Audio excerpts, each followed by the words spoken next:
Hi guys, Dom here from Sounds Magazine and Gimme A Hull Yeah in his kitchen. Just came off an interview with Maffew from Botchamania. It was great to catch up after so many years. We went to university together in Preston and just catch up on the origins of Botchamania, talk a little bit about mental health and success as a YouTuber, doing events like Starrcast and how Maffew's kind of grown and developed as a person through Botchamania. And yeah, it was ace. So I hope you guys enjoy it as much as I enjoyed doing it. And thank you so much for Maffew for his time. And yeah, we'll catch you guys soon. Don't forget to like and subscribe and all that jazz. And yeah, see you in a bit. Yeah, just thought I'd do some wrestling themed interviews, and I was like, hell's teeth, I haven't spoken to you in like a decade, which is terrible, and I'm sorry. Don't be, mate. Don't be. I completely understand. I'm the same with a lot of people I loved. I'm also very chuffed for you, man. You've obviously done real well for like the last 10 years. The Botchamania thing's amazing. You've travelled all over the world with it too, which is wicked, man. Like I remember, obviously being in Preston with you and stuff. Like, was it an idea? Was Botchamania a thing? Because I know I've watched interviews with you where you said it was just an idea that took off.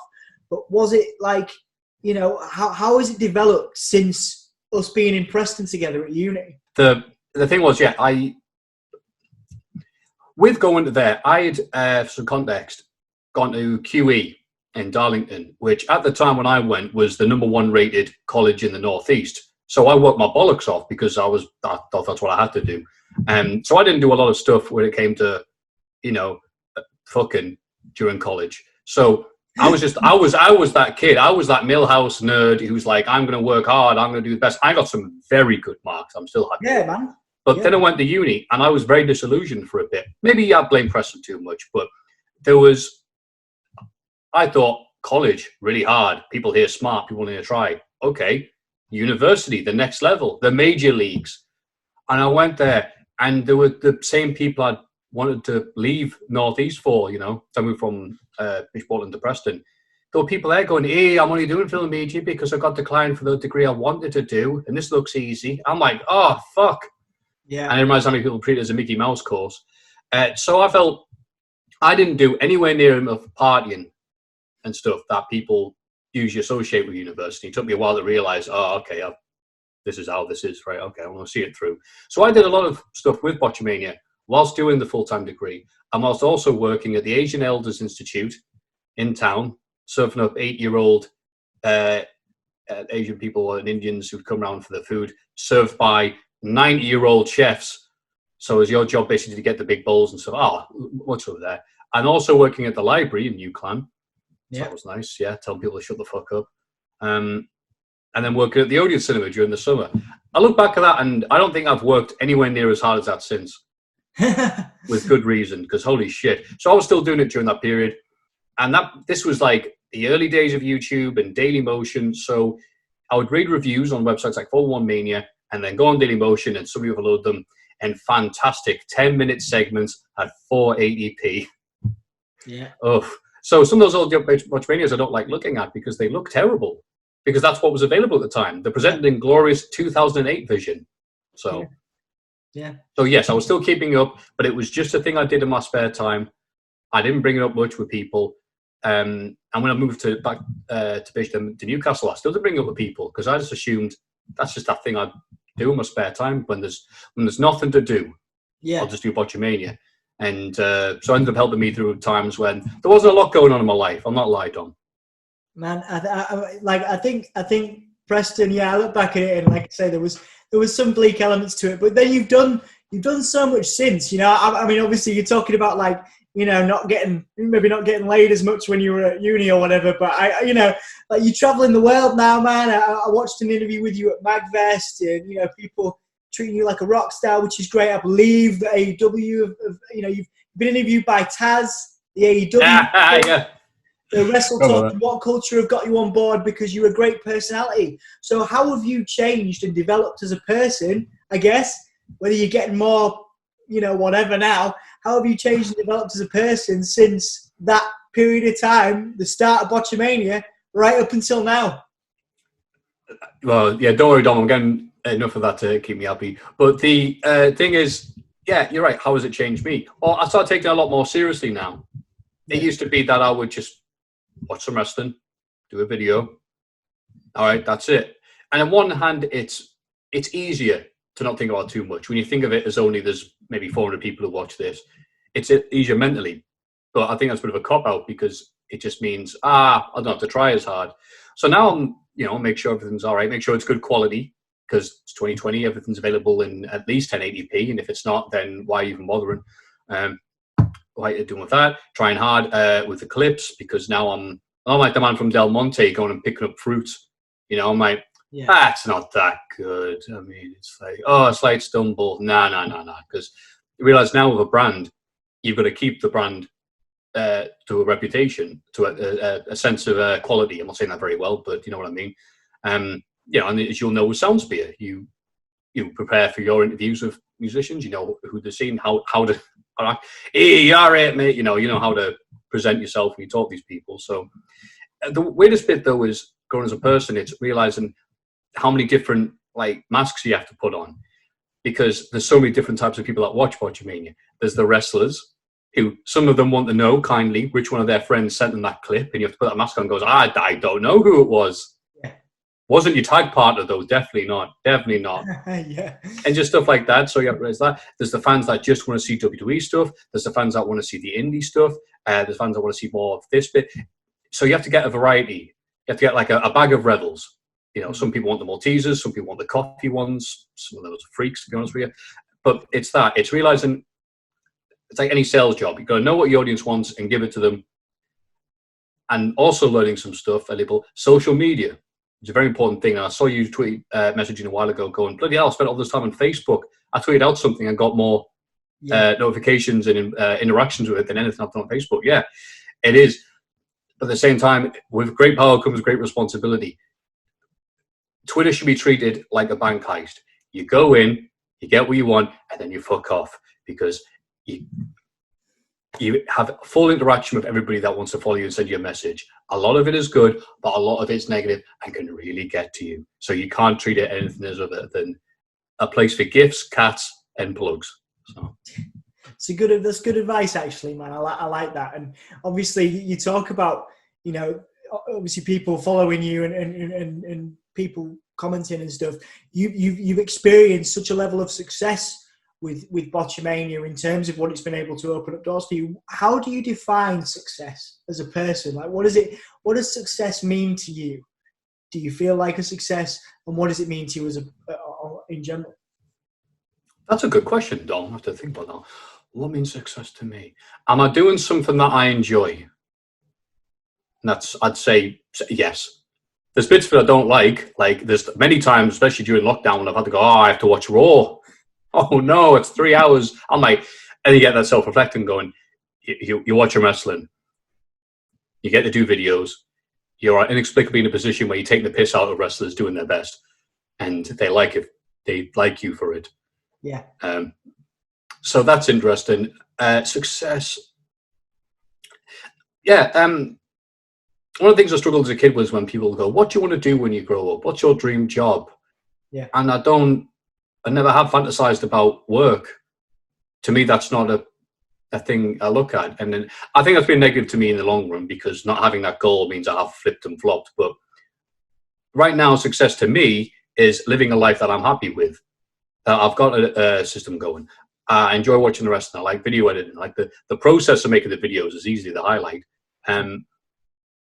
And more, here we go, his success. If more people like you than dislike you. I like that. Yeah. I like that. I think that's cool. I think it's got this kind of cult, you've developed this cult following. I noticed that Taz once compared it to ECW when it's following. And I think that was really cool, to have that. I think that was one of those backhanded compliments because he was comparing my fans to mutants. But hard to disagree. I don't know, man. I think when you watch Botchamania, obviously you got to take it with a pinch of salt, and it is interesting because you've said that wrestlers do come to you and they're like, oh, where have you got this clip on? But I think was it Sanjay Dutt was complimentary and he was like, thanks for coming. Yeah, because I'd say nice things. I'll go. Yeah, I mean, I think there's obviously been a huge rise in the last few years on YouTube of things like fail compilations, yes. And I think what set Botchamania apart and keeps it going is the fact that it's more. It tries to be, obviously. I mean, it's not a perfect thing. Laughing with rather than laughing at. Mhm. Again, that's not a definitive statement. There's been many times where I've gone, that guy's crap, and I don't like him, and then that person's messaged me going, thanks for the plug. But probably though, it tries to be like, look, I'm a wrestling fan. Even watching all this wrestling, I joke about Raw because it's almost like an instinctive reaction, a Pavlovian response to having to watch that thing. But I still watch it because the good bits I do enjoy, and they're worth putting up with the bad bits sometimes. So I think that's it. When people go, oh, you actually do enjoy wrestling. It's not like, silly leather-clad thing. I guess because a lot of wrestlers, and you have to ask them basically, because I'm sure they'll have a much different response. There's so many times wrestlers have to justify just wrestling to people they know. Yeah. So a lot of people will be laughing, look at you, spandex lad. But I'm like, yeah, it's wrestling. I messed that bit up, but whatever. Here's some DuckTales music to go over the top. And Sanjay Dutt was one because I was always a supporter of him because he was a CCW wrestler. Yeah. And CCW has always been his black sheep of independent wrestling, despite going longer than PWG and Ring of Honor. So I was like, yeah, Sanjay Dutt. And I think that was the very start of people going, oh, you're all right. Yeah, okay, we'll give you that. Yeah. Well done for putting Sanjay. Yeah, I realised I was putting the blame on everybody that Sanjay Dutt wrestled. Yeah, It became a joke at that point. I should have kept on going like Sanjay Dutt messes up and just say Sanjay Dutt deserves better than Sanjay Dutt. Let me write that down. Yeah, there you go. You could, yeah, absolutely.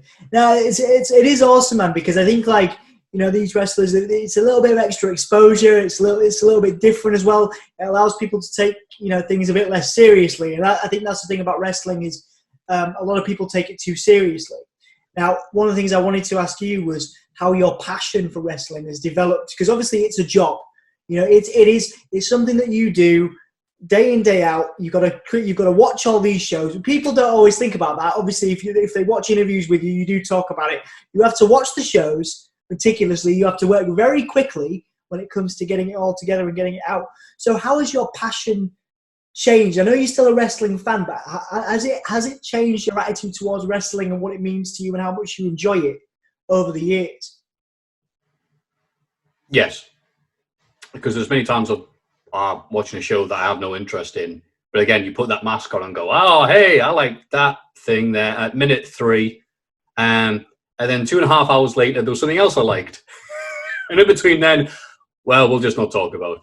So again, it ebbs and flows. I would be very foolish to have watched wrestling all these years and expect it to be consistently good. Like I said, there's good bits. We'll talk about WWE basically, specifically, because the thing most people care about, like how good the quality is. Any other company in the world, it's like you can hand wave the reason why it wasn't good. But with WWE, there could be any number of reasons. There could be JBL as champion for about 5 years, or that's what it felt like. Roman Reigns has pushed, that just doesn't work. And all these other things. And right now it's COVID. So there's reasons for that. And the thing that helps me through that is, okay, I'm watching wrestling and enough people to support me to support myself with this. I've had many other jobs, many crap jobs. I remember back to them when I've had to wake up at 6 a.m. to get up and go talk to arseholes on the phone. And then oh no, another Mandy Rose promo. No sympathy whatsoever for that. But having a passion, it's because I like wrestling so much, it's not that hard for me to find something that was good about the show, that was positive about that one person. I mean, I do a bit of commentary for North Wrestling, the Tyneside-based promotion. Yeah. And some commentator by the name of Stallion gave me some great advice and goes, well, even if you're talking about one of the guys in the ring and they're a bad guy, at least say something that you like about what they're doing, like begrudgingly. Like, I may not like that Mike Ashley, but he throws a damn good drop kick or whatever. It just makes the commentary more exciting and interesting. Just he's a dick at him for 10 minutes. So I just realised you're recording this, by the way. I would have done my hair. But don't worry about it, man. Don't worry about it. Oh God, me horrible red, just in the shower skin. I look like the Dynamite Kid out of the wheelchair. I think you look great, man. It's all good. I like the fact you're combing your hair while we're doing this. I stopped doing no effect whatsoever. Sorry, carry on. I appreciate it. It's good. You look like 90s Rivers Kumo, and I'm a huge fan. Oh yeah, okay, yeah, I can see that. I'm a huge Weezer fan, man. So that's never good. If we merged together, we'd have 2002 Rivers Kumo. Yeah, absolutely. I think it was at Maladrow where we went through like a huge depression and grew a massive beard. Yeah, that'll be the two of us together for sure. I wanted to sort of away from the wrestling thing for a minute, just because I work with a lot of young people now, and a lot of young people, they want to be YouTubers. That's the new thing, right? They want to make their job YouTubers. Now, I'm not going to just ask you a straight advice question, but it affects people's mental health. It affects people's mental health because I get a lot of young people say, oh, I haven't got more than 20 likes, so I must be a terrible human being. And that is something that comes up quite a lot. And I wanted to know what your thoughts are on that, because I know that you're in a position where you can make it a job, and you have enough supporters. But there are a lot of people out there that will look at you and be like, oh, I'll never be Maffew. I'll never be there, and I'll never be doing that. So, what's your response to that? Well, I hope some of them see this interview and go, oh, I'm glad I'm not Maffew. But people used to message me when Botchamania started getting more and more hits and stuff, and making a dent in the wrestling scene. And he used to go, Maffew, how do I get hits like you? And I go, well, in fairness to me, I didn't start off. It wasn't like Botchamania came along and was an instant success, and all the rest was like, guys, stop wrestling and come to the back on my my HP laptop from 2009. No, it took forever to get going. But multitude of things. You just tell people this. It goes, consistency, not treating your fans like dicks. That's a very important fact, by the way, because people will tell you anything that's on their mind. They don't care about what you think. They'll just be more interested in what they want to say about you. Yeah. And you'll just have to turn the other cheek, so to speak. And it's weird, though, because those people, often not, will end up respecting you. I'll send a message, go, I didn't used to like you, but now they do. Because of that the thing about a fine line between love and hate. They're saying these things because they care. If they didn't care, they would leave you such horrible messages. So if you don't get to their level, if you keep on doing and improving, then a lot of times are people going, oh, okay, that was actually good. And I go, wait a minute, weren't you that guy that wished death upon me 2 videos ago? That was 2 weeks ago, mate. So those things, consistency, stuff like what else was there? Something else. Like you said beforehand, being a salesperson. This is back in the day when I used to, and you can tell how long I've been doing this, when I used to read the comments on YouTube. Yeah. Now I don't, because they're all terrible. But it's when you know what your audience is, who they are, and what they want. So I'd read all those comments. I'd go on forums. YouTube used to have a feature, and it's long since missed, where it would show you, should put my hand up, by the way, it's not going to focus on this camera. It would show you the websites it was linked to. So you could click on them, and it would show you which website, like used to be 420chan, CCW fans, Something Awful, and those are websites. You click it, and you'd see, and people comment. And sometimes people have some really good bits of criticism and stuff. It's like, oh, I wish you wouldn't do that. I wish you would put in the deathmatch footage. I wish you'd stop using NES music. So, not all the criticisms you have to listen to. Yeah, but I was going to say. Those are the important things. Because if it's like anything else, it's just, again, some of these things I say, I don't think are that amazing or spectacular, but I guess it depends on your experience working in stuff like the hospitality or retail. If you've got a video series and want people to like you, it's the same as if you've got a shop or a service people want to use. If they ring you up and use them and your service is crap, they can go elsewhere and you're rude as well, then you're just giving them reasons to not do it. So it's just pretend that you're running a shop. I'll tell people these bits of advice, and they will go, no, I don't want to keep on doing videos like every few weeks until I look like you. I want hits now. And I go, oh, in that case, mate, get a webcam and go shoot the president. You get loads of hits that way. Yeah, totally. So, it's the graft, isn't it? And I think that's what people sort of try to sort of gloss over. They think that you've done one video and then you've got all these hits and all these subscribers. And it's just a fascinating thing to watch sort of young people now judge their worth and their self-worth on subscribers. Yeah, and that's an interesting thing, because I try not to worry about things like that too much, because it's like it's a northeast thing. It's about worrying about the weather. You can either get yourself into a fuss and go, oh God, it's raining, and go, all right, well, yeah, it's raining, put on a coat. There's only so many things you have control over. If you worry about the things you have no control over, then your head will explode. So I imagine it's like anything else. Not a lot of people want to start off at point zero and carry on. That's the hard part. That's, as you said, the graft. I mean, when did you start Soundspear? That was just after Preston, yeah. So that's been, what is it, 8 years now? Like we've been, was it 10 years we were there? 10 years? I graduated 09. Yeah. So I was actually '08. So yeah. Oh, okay. Longer, yeah. It's funny, you forget how long it is. It's like 10 years now. Yeah, thanks for that. It's all right, man. You still look, honestly, mate, honestly, like I said, you still look just as young and fresh faced, believe it or not. Oh, bless you, mate. Yeah. You've done real well, man. It's wicked. Couple more questions, because obviously that, like I say, I think the mental health thing's a big deal, and you've obviously you've had to deal with a lot of stuff. And I do want to ask you, are there any days where you feel down? Any days where you feel stressed out, and what is it that you use? It could be botchamania, probably isn't, because that's your job. But like, what do you use as motivation if you're having a down day and you're struggling? Is it your partner or family, friends? Obviously, we can't see them now. But what do you normally use as motivation outside of botchamania and outside of wrestling? I mean, for motivation. That's a good question, Don. I realise I didn't really answer your previous question as best I could have there, but I've been a bit rambly because I've just used a stationary bike, and I'm just like, yeah, Dom, yeah, and I'm ruining the focus on my camera. Oh, good, man. Don't I'll worry. have to fix that later on, sorry. All right, don't worry. I added the focus in post. But regarding mental health, yeah, I'm under the belief that man was not supposed to be in front of a computer all day. So having a breakdown of stuff, having a schedule is an absolute must.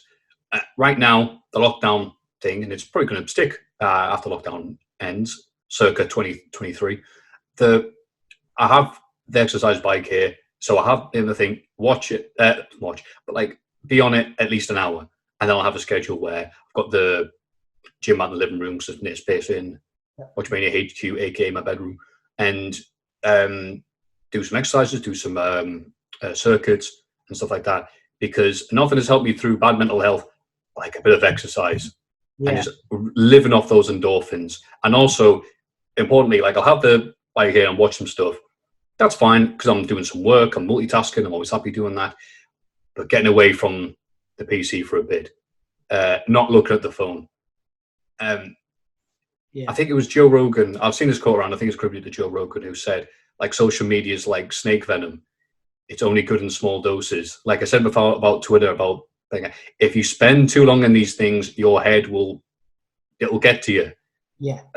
You're not supposed to be in front of the computer all day, and you're not supposed to have all the thoughts of all the people that you speak to. No, it does not do you any good.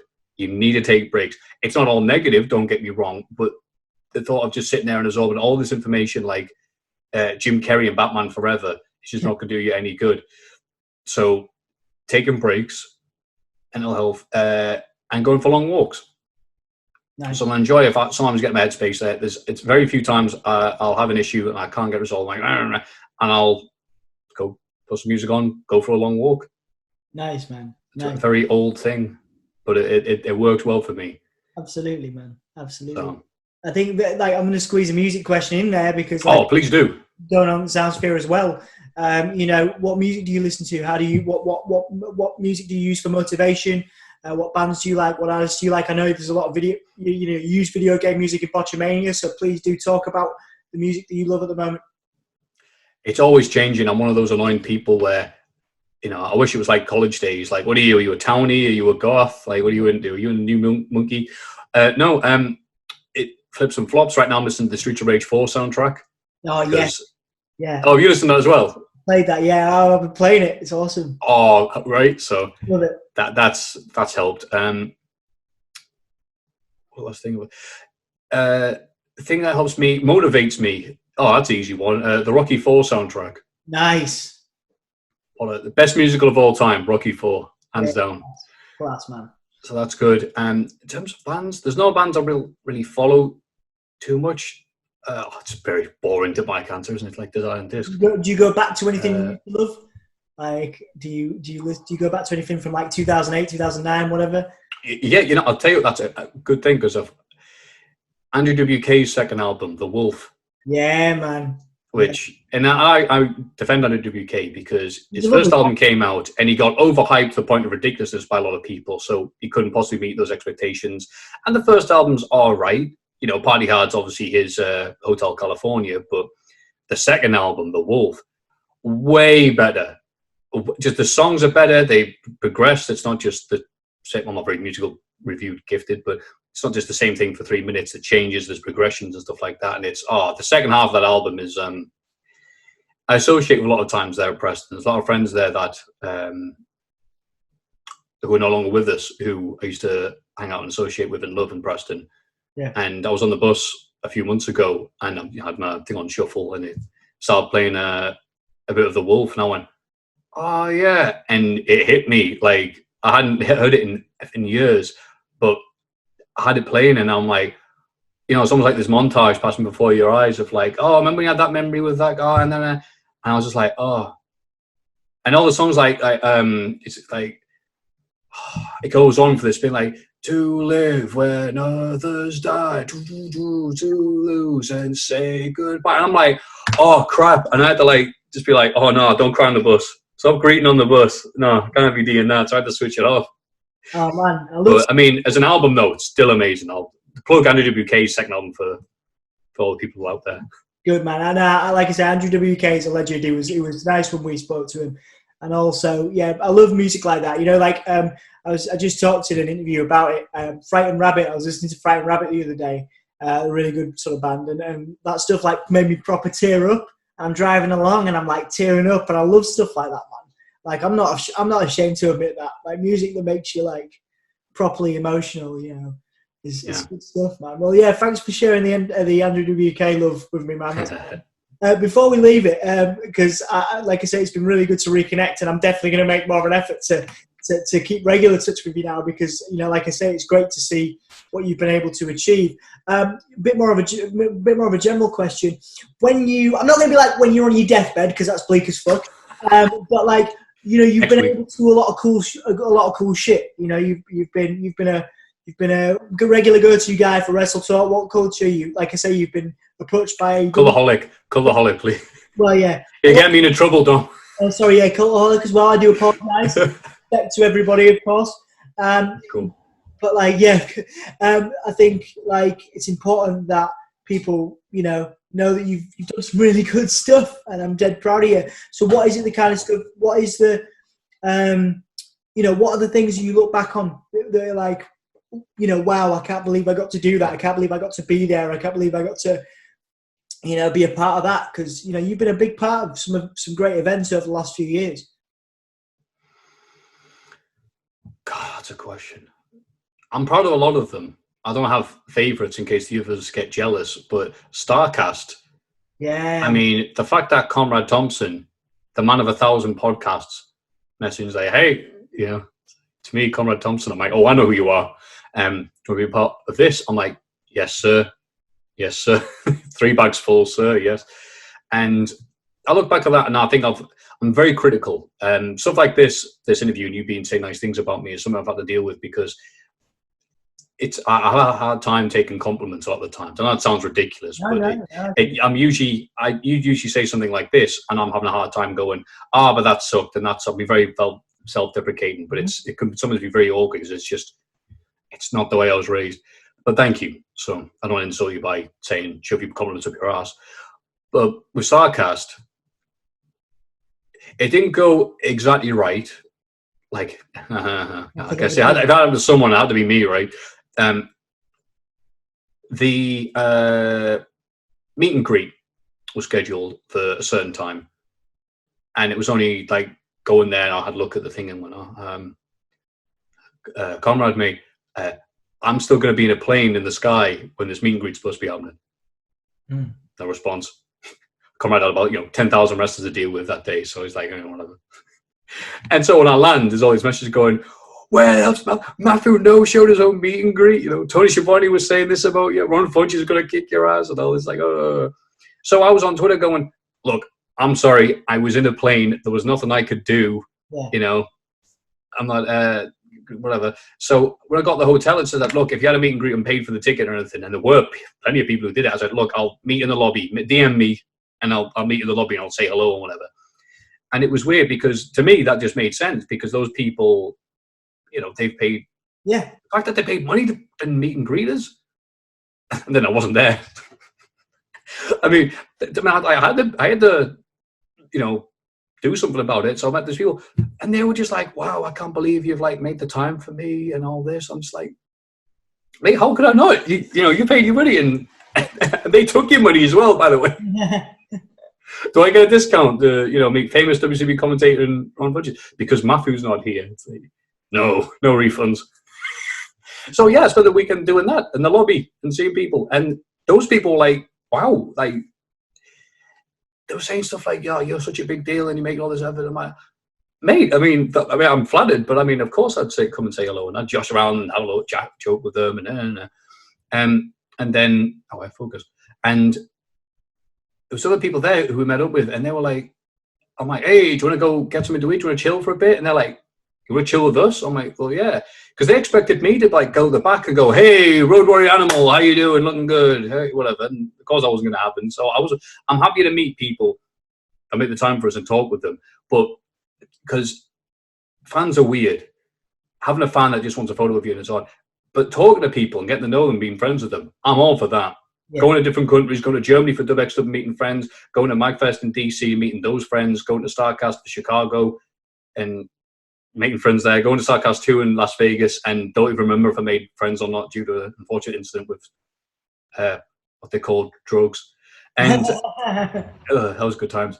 That's what I like. Meeting, that's the proudest accomplishment there, to summarise this, and I'm talking for England, is the fact that next time I'll do this after I've not just gone the bike, but meeting and greeting fans and turning those fans into friends.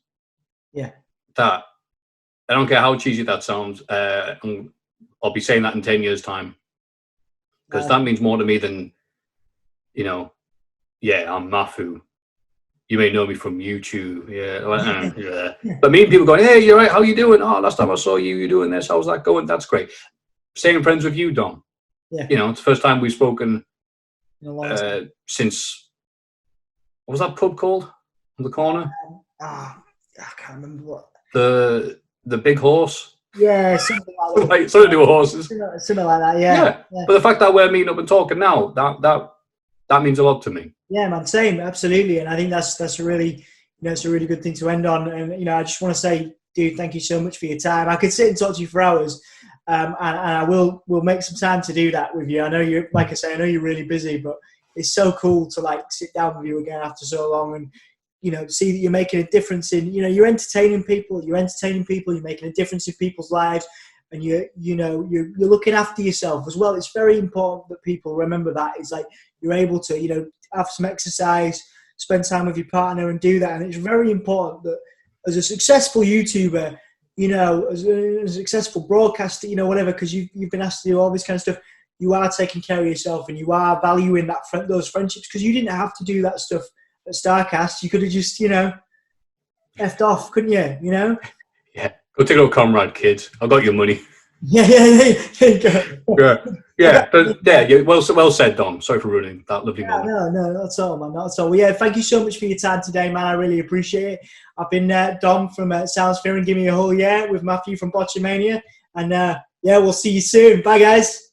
Bye. Sorry for the swearing.